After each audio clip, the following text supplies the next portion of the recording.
इस क्लास पर अपन पढ़ने वाले हैं चतुर्थ श्रेणी के लिए 50 ऐसे महत्वपूर्ण प्रश्न जो आगामी एग्जाम की दृष्टि से बहुत ही इम्पोर्टेंट है। साथियों, यह क्लास आपके लिए बहुत ही इम्पोर्टेंट रहने वाली, जो भी विद्यार्थी चतुर्थ श्रेणी BSTC की तैयारी कर रहा है उनके लिए बहुत अच्छी क्लास है। तो जुड़ जाइए क्लास से, ओके, और बने रहिए वीडियो के अंत तक। ओके साथियों, बढ़ते अपनी क्लास की ओर। अपनी क्लास का पहला क्वेश्चन है यहाँ पर कि स्वतंत्रता संग्राम के दौरान निम्नलिखित में से कौन सी महिला जेल नहीं गई थी। तो साथियों, अपन को यहाँ पर देखने को मिल रहे 4 ऑप्शन, इनमें से कौन सी महिला थी जो स्वतंत्रता संग्राम के दौरान जेल नहीं गई थी। तो देखते हैं कौन सा अपना राइट आंसर होगा। कालीबाई, रत्ना शास्त्री, नारायणी देवी या फिर अंजना देवी। तो अपना राइट आंसर क्या होगा बच्चों? अपना राइट आंसर हो जाएगा ए, कालीबाई। जो कालीबाई थी यह स्वतंत्रता संग्राम के दौरान जेल नहीं गई थी। ओके बच्चों, आते हैं अपन नेक्स्ट क्वेश्चन पर। नेक्स्ट क्वेश्चन है अपना कि 7 अग्नि वेदिकाओं कब की पंक्ति प्राप्त हुई है, यानी कि जो 7 अग्निकुंड हैं, वेदिकाएं हैं, उनकी पंक्ति प्राप्त हुई है, वो कौन सी सभ्यता से हुई है? बताओ साथियों, कमेंट्स करो फटाफट से, कौन सी सभ्यता से हुई है? तो कालीबंगा से, बैराट से, आहड़ से या फिर गणेश्वर से, कौन सी सभ्यता से प्राप्त हुई है 7 अग्नि वेदिकाओं की पंक्ति? तो वह प्राप्त हुई है साथियों कालीबंगा से। कहाँ से? कालीबंगा से। ए अपना राइट आंसर हो जाएगा, याद रहेगा आपको अच्छे से। नेक्स्ट क्वेश्चन पर आते हैं अपन। नेक्स्ट क्वेश्चन है अपना कि पुरंदर की संधि किसके मध्य हुई थी। तो साथियों, जो पुरंदर की संधि थी 1665 AD में हुई, वो किस किस के मध्य हुई? तो शिवाजी और भगवंत दास, या फिर शिवाजी राजा मानसिंह, या फिर शिवाजी मिर्जा राजा जयसिंह, या फिर शिवाजी सवाई जयसिंह। तो किन किन के मध्य हुई जो पुरंदर की संधि थी? तो पुरंदर की संधि हुई साथियों, वह हुई महाराज शिवाजी और मिर्जा राजा जयसिंह के मध्य। ओके, सी अपना राइट आंसर हो जाएगा कि जो पुरंदर की संधि हुई थी साथियों 1665 ईस्वी में, वो किन किन के मध्य हुई? तो शिवाजी और मिर्जा राजा जयसिंह के मध्य हुई थी। याद रहेगा आपको अच्छे से साथियों। क्वेश्चंस को अच्छे से पढ़ते हुए ध्यान में बिठा लो और अच्छे से रट लो क्वेश्चंस को, क्योंकि आगामी एग्जाम में ऐसे क्वेश्चंस आने की पूरी संभावना है। तो जुड़ जाइए और अच्छे से रट लो क्वेश्चंस को, कैसे भी साम दाम दंड भेद कैसे भी अपन को क्वेश्चन को याद रखना है साथियों। आते हैं नेक्स्ट क्वेश्चन पर। निम्नलिखित में से कौन सा सुमेलित नहीं है? तो एक तरफ अपन को देखने को मिल रही है लोकदेवी, दूसरी तरफ दिए हुए स्थान। तो चारों ऑप्शन में से कौन सा सुमेलित नहीं है? तो देखते हैं साथियों। शिला देवी अजमेर, आई माता ओसिया, शीतला माता चाकसू, दधीमती माता गोट मांगलोद। तो अपना राइट आंसर क्या होगा यहाँ पर? अपना राइट आंसर हो जाएगा बी, कि जो आई माता है ओसिया में नहीं है। ओके, बाकी जैसे शिला देवी माता कहाँ पर है? अजमेर में, सॉरी आमेर के किले में, तो बिल्कुल आमेर के किले में है। शीतला माता चाकसू जयपुर में स्थित है, बिल्कुल है। और दधीमती माता गोट मांगलोद में स्थित है। तो असुमेलित कौन सा हो जाएगा? बी, आई माता। ओके, नेक्स्ट क्वेश्चन पर आते हैं अपन। नेक्स्ट क्वेश्चन कह रहा है अपना 30 मार्च 1949 को वृहद राजस्थान का उद्घाटन किसने किया? यहाँ पर बात हो रही है साथियों कि जो 30 मार्च 1949 को वृहद राजस्थान बना, उसका उद्घाटन है वो किसने किया? तो देखते हैं सरदार वल्लभ भाई पटेल, VP मेनन, NV गॉडगिल या फिर जवाहरलाल नेहरू। तो किसने किया साथियों? तो वृहद राजस्थान का उद्घाटन किया, वह किया सरदार वल्लभ भाई पटेल ने। कब किया? 30 मार्च 1949 को। याद रहेगा साथियों। चलो बढ़ते हैं नेक्स्ट क्वेश्चन पर। नेक्स्ट क्वेश्चन अपना कि पुरिया नामक पात्र हिस्सा है। तो पुरिया नामक पात्र किसका हिस्सा है साथियों? तो जसमा ओडेन नृत्य नाटिका का, गौरी नृत्य नाटिका का, या फिर भ्रवाई नृत्य नाटिका का, या फिर रम्मत लोक नाट्य का। तो किसका पात्र है? तो पुरिया नामक पात्र है वो है रम्मत लोक नाट्य का। किसका पात्र है पुरिया? तो रम्मत लोक नाट्य का पात्र है। ओके बच्चों, क्वेश्चंस को अच्छे से पढ़ो साथियों और अच्छे से याद रखो। क्वेश्चंस हमेशा ऐसे ही बनते हैं। क्वेश्चंस का बेस अगर आपको क्लियर है तो एग्जामिनर क्वेश्चन को चाहे कैसे घुमाए कोई फर्क पड़ने वाली बात नहीं है।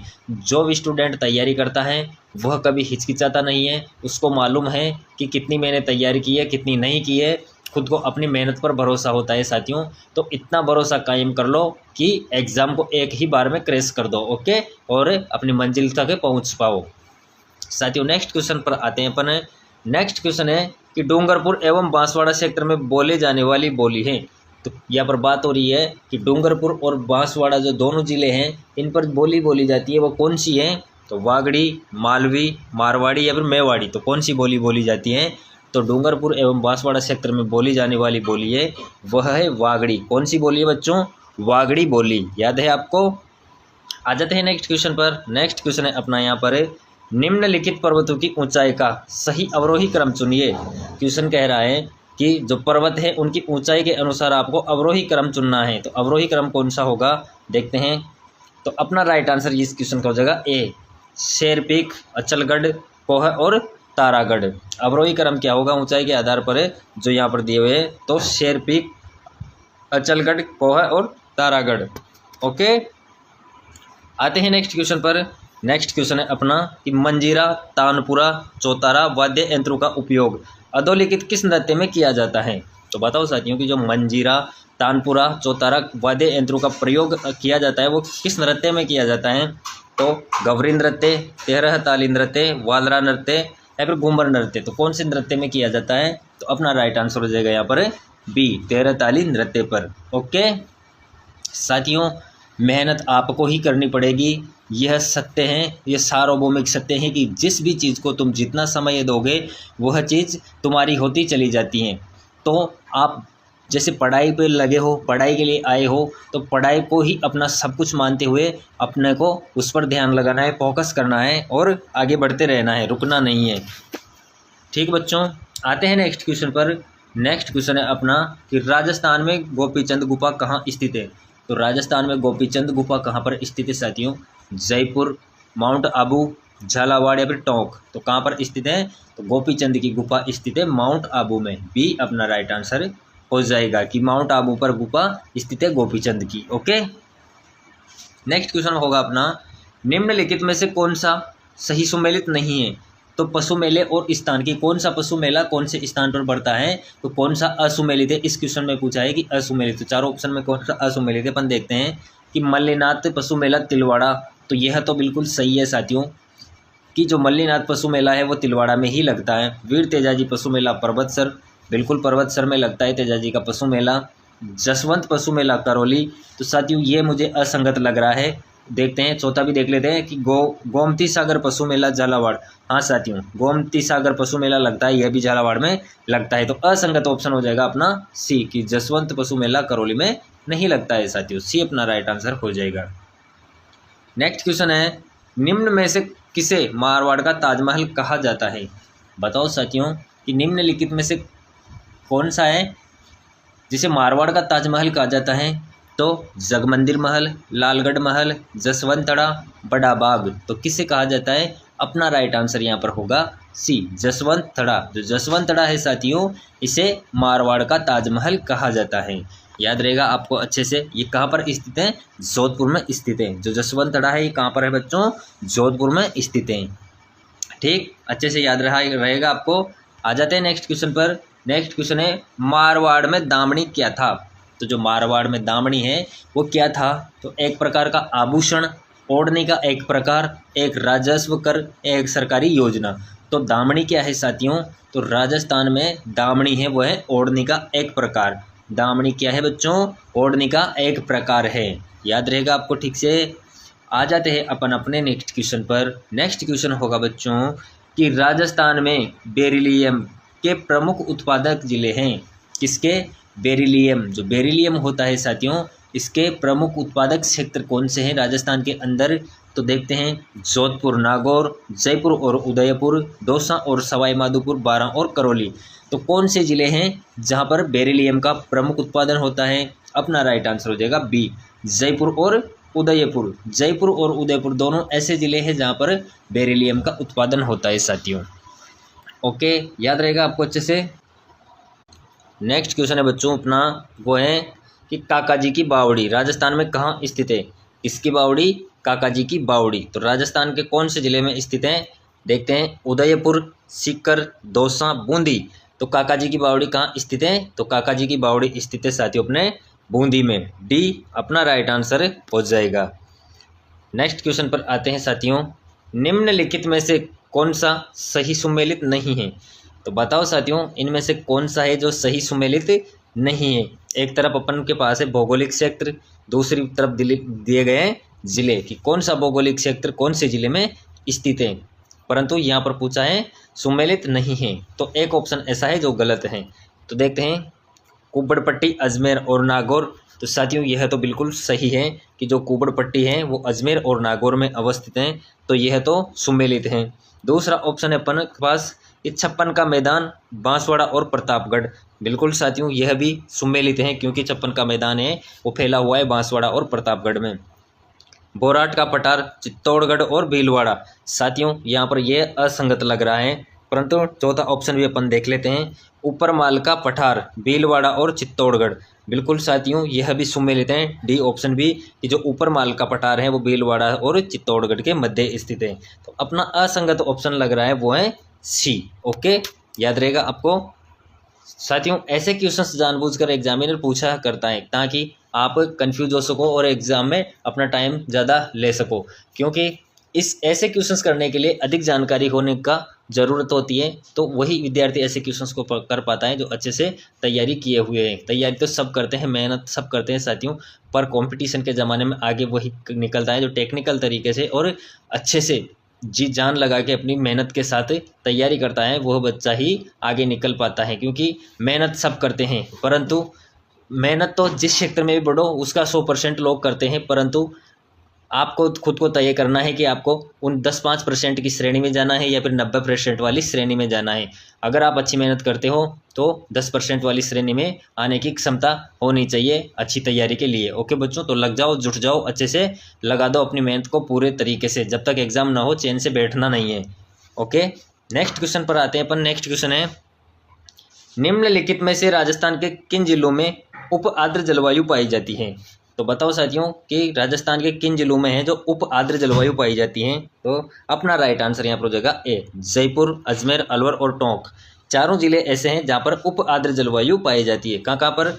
जयपुर, अजमेर, अलवर और टोंक। ओके ठीक है, नेक्स्ट क्वेश्चन पर आते हैं अपन। नेक्स्ट क्वेश्चन रहेगा अपनी क्लास का बच्चों, निम्नलिखित में से कौन सा किला मरुस्थलीय किले की श्रेणी में आता है? तो चारों ऑप्शन में से कौन सा किला है जो मरुस्थलीय श्रेणी में आता है, मरुस्थलीय किले की श्रेणी में आता है?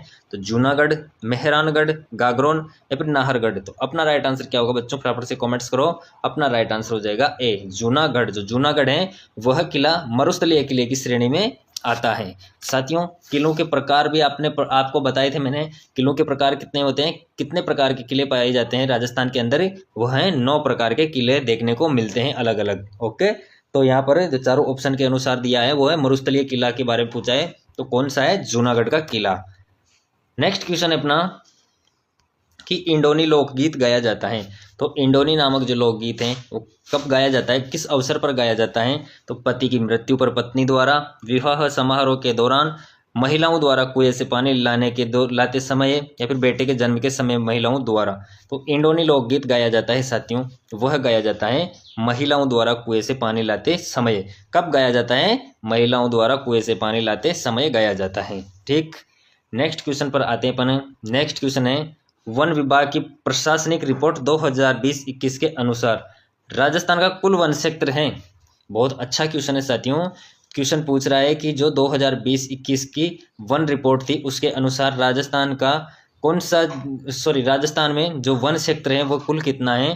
तो देखते हैं, अपना राइट आंसर हो जाएगा साथियों यहाँ पर सी, 32,863 वर्ग किलोमीटर। कितना है? तो राजस्थान का कुल वन क्षेत्र है वो है 32,863 किलोमीटर। याद रहेगा साथियों, 32,863 वर्ग किलोमीटर है साथियों। तो सी अपना राइट आंसर इस क्वेश्चन का हो जाएगा। वन रिपोर्ट से भी क्वेश्चंस बनते हैं साथियों, तो अच्छे से याद रखना, इस क्वेश्चन को रिपीट कर सकता है क्वेश्चन को। नेक्स्ट क्वेश्चन है कि जल उपलब्धता के आधार पर राजस्थान के उच्चतम 2 नदियों के बेसिन हैं। तो कौन कौन सी 2 नदियां हैं जिनके बेसिन उच्चतम हैं? तो राजस्थान की ऐसी 2 नदियां कौन सी है देखते हैं, चंबल और माही, माही और बनास, चंबल और बनास, बनास और लूनी। अपना राइट आंसर क्या होगा यहाँ पर?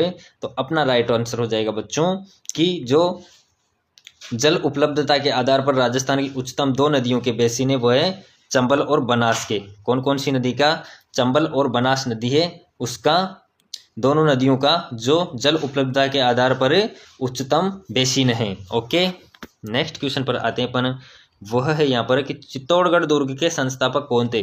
चित्तौड़गढ़ का दुर्ग है उसका संस्थापक कौन है बच्चों, बताओ फटाफट से कमेंट्स करो आंसर में। आपको ऐसे क्वेश्चंस तो ऐसे देखते ही याद आ जाने चाहिए, ऐसे देखते ही आंसर कर देना चाहिए। बताओ फटाफट से। तो चित्तौड़गढ़ दुर्ग है, उसके संस्थापक थे वो कौन थे, तो चित्रांगद मौर्य, जयंत चौहान, सवाई जयसिंह या फिर महाराजा राय सिंह। तो कौन थे, तो चित्तौड़गढ़ दुर्ग के संस्थापक थे वह थे चित्रांगद मौर्य। कौन थे, चित्रांगद मौर्य। ए अपना राइट आंसर यहाँ पर हो जाएगा। नेक्स्ट क्वेश्चन है साथियों कि राजस्थान का पहला भालू अभ्यारण्य है, तो राजस्थान में पहला भालू अभ्यारण्य है वो कौन सा है, तो तालछापर, कनक सागर, बंद बरेटा, सुंदा माता। तो बताओ साथियों कौन सा है, तो अपना राइट आंसर हो जाएगा सुंदा माता अभ्यारण्य है, वह राजस्थान का पहला भालू अभ्यारण्य है। बच्चों याद रहेगा आपको कि राजस्थान का पहला भालू अभ्यारण्य सुंदा माता अभ्यारण्य है। अगला क्वेश्चन है वह यहाँ पर है कि निम्नलिखित में से कौन सा सुमेलित नहीं है, सीमेंट और उद्योग स्थान। एक तरफ दिया गया है सीमेंट का ब्रांड की कौन सी ब्रांड का सीमेंट और उद्योग स्थान की उसका औद्योगिक स्थान है वो कौन सा है, तो असुमेलित अपन को देखना है, यानी कि असुमेलित सीमेंट का जो औद्योगिक स्थान है वो कौन सा है, तो जेके सीमेंट निम्बाहेड़ा। बिल्कुल साथियों, जो जेके सीमेंट का उद्योग लगा हुआ है वो निम्बाहेड़ा के अंदर लगा हुआ है, तो यह तो सुमेलित है। मंगलम सीमेंट मोरख, यह भी बिल्कुल सही सुमेलित है क्योंकि मंगल सीमेंट का जो उद्योग लगा हुआ है वो मोरख के अंदर लगा हुआ है। श्री सीमेंट ब्यावर, साथियों यह भी सही है, सुमेलित है। श्री सीमेंट का उद्योग है वो ब्यावर में लगा हुआ है। बिरला व्हाइट सीमेंट गोठान, तो साथियों ये असंगत है, डी अपना राइट आंसर हो जाएगा। ओके, आते हैं नेक्स्ट क्वेश्चन पर। नेक्स्ट क्वेश्चन है निम्न में से किसका मूल नाम कोषवर्धन था, तो बताओ साथियों इनमें से किसका नाम था, मूल नाम था वह कोषवर्धन था, तो रामगढ़, शेरगढ़, भानगढ़ या फिर मानगढ़। तो चारों में से कौन सा है जिसका मूल नाम कोषवर्धन था, तो अपना राइट आंसर हो जाएगा बच्चों बी शेरगढ़। जो शेरगढ़ था उसका जो मूल नाम था वह था कोषवर्धन। क्या था, कोषवर्धन था। साथियों ऐसे क्वेश्चंस को भूलना नहीं है, अच्छे से याद रखना है। और चैनल पर जितने भी विद्यार्थी नए जुड़े हैं वह सब चैनल को सब्सक्राइब कर लो ताकि आने वाली क्लास आपको मिल सके। और साथियों ज़रूर कमेंट्स बॉक्स में यह बताना कि आपको क्लास में किस प्रकार की कोई कमी लगी। अगर आपको किसी प्रकार की कोई कमी लगी है तो उस कमी को बताओ ताकि आने वाली क्लास में अपन उसका सुधार कर सके। ओके बच्चों, नेक्स्ट क्वेश्चन है कि महाराणा सांगा ने किस युद्ध में बाबर की सेना को हराया, तो महाराणा सांगा ने कौन से युद्ध में बाबर की सेना को हराया था बच्चों, तो बयाना की लड़ाई, खानवा की लड़ाई, पानीपत पस्ट की लड़ाई या फिर घाघरा की लड़ाई। तो अपना राइट आंसर क्या होगा, अपना राइट आंसर हो जाएगा बयाना की लड़ाई। ओके, कि जो महाराणा सांगा थे उन्होंने बाबर की सेना को हराया था, वह हराया था बयाना की लड़ाई के दौरान। किसके दौरान, बयाना का जो युद्ध हुआ किसके, महाराणा सांगा और बाबर के मध्य, उस समय महाराणा सांगा ने बाबर की सेना को बयाना के युद्ध में हरा दिया था। नेक्स्ट क्वेश्चन पर आते अपन, निम्नलिखित में से सुमेलित नहीं है, तो बताओ साथियों निम्नलिखित में से कौन सा सुमेलित नहीं है। अलाउद्दीन खिलजी के शासक, अलाउद्दीन खिलजी के समय शासक और स्थान की, जिस टाइम अलाउद्दीन खिलजी का शासन था उस समय कौन सा शासक, कौन से स्थान का राजा था, कौन उसके अंडर में थे, यह सब। तो इसमें चारों ऑप्शन में से एक असुमेलित है, तो सुमेलित नहीं है पूछा है। तो रणथंबोर हमीरदेव चौहान, तो साथियों अब रणथंबोर हमीरदेव चौहान बिल्कुल अलाउद्दीन खिलजी के शासन के समय रणथंबोर का शासक था वो हमीरदेव चौहान था, तो यह तो सुमेलित है साथियों। दूसरा है चित्तौड़गढ़ रावल रतन सिंह, साथियों यह भी सही है क्योंकि चित्तौड़गढ़ का रावल रतन सिंह शासक हुआ करता था जिस समय अलाउद्दीन खिलजी का शासन था। सिवाना शीतल देव, तो साथियों यह भी सही है, यानी कि सुमेलित है सिवाना शीतल देव। ओके, डी जोधपुर वीरमदेव, ये असंगत है साथियों, डी अपना राइट आंसर हो जाएगा असंगत। ओके, नेक्स्ट क्वेश्चन अपना वह है यहाँ पर कि पिछवाई कलाकृतियों में बने चित्र उद्गृत किए गए हैं, तो पिछवाई कलाकृतियों में बने चित्र उद्गृत किए गए हैं किसके, तो भगवान कृष्ण के जीवन से, भगवान राम के जीवन से, पांडवों के जीवन से या फिर भगवान शिव के जीवन से। तो किसके जीवन से उद्गृत किए गए हैं, तो पिछवाई कलाकृतियों में बने गए चित्र उद्गृत किए गए हैं साथियों भगवान कृष्ण के जीवन से, यानी कि जो भगवान कृष्ण की बाल लीलाओं से संबंधित है वहाँ पर चित्र बने हुए होते हैं जिनको पिछवाइयाँ कहते हैं। तो भगवान कृष्ण के जीवन से संबंधित कलाकृतियाँ बनी होती हैं। नेक्स्ट क्वेश्चन है अपना कि कतरैया असर प्रमुख गद्दी हैं, कतरैया असर पर किसकी प्रमुख गद्दी हैं, विश्नोई संप्रदाय की, दशनाथी संप्रदाय की, दादू पंथ की या फिर लालदास जी संप्रदाय की। तो अपना राइट आंसर क्या होगा यहाँ पर कि कतरैया असर प्रमुख गद्दी है वो है दशनाथी संप्रदाय की। किसकी है, दशनाथी संप्रदाय की है बच्चों। ओके, बढ़ते हैं अगले क्वेश्चन की ओर। नेक्स्ट क्वेश्चन है अपना कि 1921 ईस्वी में भवानी नाट्यशाला कहाँ स्थापित की गई। कौन सी शाला? भवानी नाट्यशाला है, वह कहाँ पर स्थापित की गई और कब की गई? 1921 में जो भवानी नाट्यशाला स्थापित की गई वो की गई, देखते हैं, जयपुर, अजमेर, झालावाड़, जैसलमेर। तो कहाँ पर की गई? झालावाड़ में। सी अपना राइट आंसर हो जाएगा। ओके साथियों, नेक्स्ट क्वेश्चन है अपना यहाँ पर कि राजस्थान में सोम कागदार सिंचाई परियोजना कहाँ स्थित है। कौन सी परियोजना? सोम कागदार जो सिंचाई परियोजना है वो राजस्थान के कौन से जिले में स्थित है, कहाँ पर स्थित है? तो सिरोही, उदयपुर, कोटा, बूंदी। तो कहाँ पर स्थित है? अपना राइट आंसर हो जाएगा बी, उदयपुर में। कहाँ पर स्थित है? कौन सी कागदार सिंचाई परियोजना? सोम कागदार सिंचाई परियोजना है वो स्थित है आपके उदयपुर में। ठीक बच्चों, नेक्स्ट क्वेश्चन बनता है अपनी क्लास का कि वलिया आभूषण पहना जाता है। कौन सा आभूषण? वलिया जो आभूषण होता है वो शरीर के कौन से अंग पर पहना जाता है? गले में, हाथ में, सिर पे या फिर कमर में। तो कहाँ पर पहना जाता है? अपना राइट आंसर हो जाएगा बी, हाथ में। कहाँ पर पहना जाता है वलिया? तो वलिया पहना जाता है साथियों हाथों में। ओके, नेक्स्ट क्वेश्चन पर आते हैं। नेक्स्ट क्वेश्चन कह रहा है अपना चूरू में धर्म स्तूप को इस रूप में भी जाना जाता है। तो चूरू में जो धर्म स्तूप है उसको किस रूप में भी जाना जाता है? तो निहाल टावर, बिरला मंदिर का घंटाघर, विजय स्तंभ या फिर लाल घंटाघर। तो अपना राइट आंसर क्या होगा यहाँ पर? अपना राइट आंसर हो जाएगा साथियों लाल घंटाघर। क्या हो जाएगा? लाल घंटाघर अपना राइट आंसर हो जाएगा। नेक्स्ट क्वेश्चन पर आते हैं। नेक्स्ट क्वेश्चन है यहाँ पर अपना कि करौली राज्य ने 1857 के विद्रोह के दौरान किस राज्य की सहायता हेतु अपनी सेना भेजी थी। बहुत अच्छा क्वेश्चन है कि जो करौली राज्य था उसने जो 1857 का विद्रोह हुआ, क्रांति हुई, उस दौरान कौन से राज्य को अपनी सहायता भेजी थी सैनिकों के तौर पे? तो मेवाड़, कोटा, जयपुर, जोधपुर। तो कौन से राज्य को भेजी थी? अपना राइट आंसर हो जाएगा यहाँ पर कोटा, बी अपना राइट आंसर हो जाएगा कि जो कोटा राज्य था उसके लिए करौली राज्य ने सैनिक सहायता भेजी थी 1857 के विद्रोह के समय।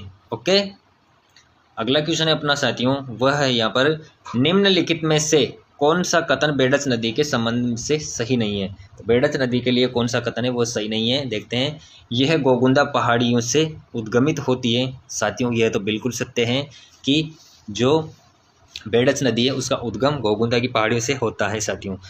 दूसरा ऑप्शन है यह गंगा नदी बेसिन के अंतर्गत आती है। हाँ साथियों, यह भी ऑप्शन सही है कि जो बेडच नदी है यह गंगा नदी के बेसिन के अंतर्गत आती है, बिल्कुल आती है साथियों। सी ऑप्शन है अपना यहाँ पर कि गंभीरी और ओराई इसकी सहायक नदियाँ हैं। साथियों यह भी बिल्कुल सही ऑप्शन है कि जो गंभीरी और ओराई जो नदी हैं वो किसकी सहायक है? बेडच की सहायक नदियाँ हैं। तो यह भी सही है। डी ऑप्शन देखते हैं अपन, यह गुलाबपुरा भीलवाड़ा के निकट बनास में मिलती है। तो साथियों यह संबंध असंगत है, यानी कि गलत है। यह भीलवाड़ा के गुलाबपुरा में नहीं मिलती है। बाकी तीनों ऑप्शन सही है। तो क्वेश्चन ने पूछा है अपन से कि सही नहीं है, तो डी अपना राइट आंसर हो जाएगा। ओके बच्चों, नेक्स्ट क्वेश्चन है अपना कि राजस्थान में बड़ी तीज का त्यौहार मनाया जाता है। तो राजस्थान में बड़ी तीज का त्यौहार मनाया जाता है, वो कब मनाया जाता है? तो भाद्र कृष्ण तृतीया को, भाद्रपद शुक्ल तृतीया को, चैत्र कृष्ण तृतीया को या फिर श्रावण कृष्ण तृतीया को। तो कब मनाया जाता है साथियों? इस लास्ट क्वेश्चन का आंसर आपको करना है। मैं आपके लिए ये क्वेश्चन छोड़ के जा रहा हूँ। जो भी इस क्वेश्चन का आंसर करेगा उसका मैं अगले वीडियो पर जिक्र करूंगा कि कौन इसका राइट आंसर कर पाता है। ओके बच्चों, इसी के साथ अपनी क्लास यहाँ पर समाप्त होती है। जितने भी विद्यार्थी चैनल से नए जुड़े हैं वो चैनल को सब्सक्राइब कर लो ताकि आने वाली क्लास आपको मिल सके। ओके, धन्यवाद।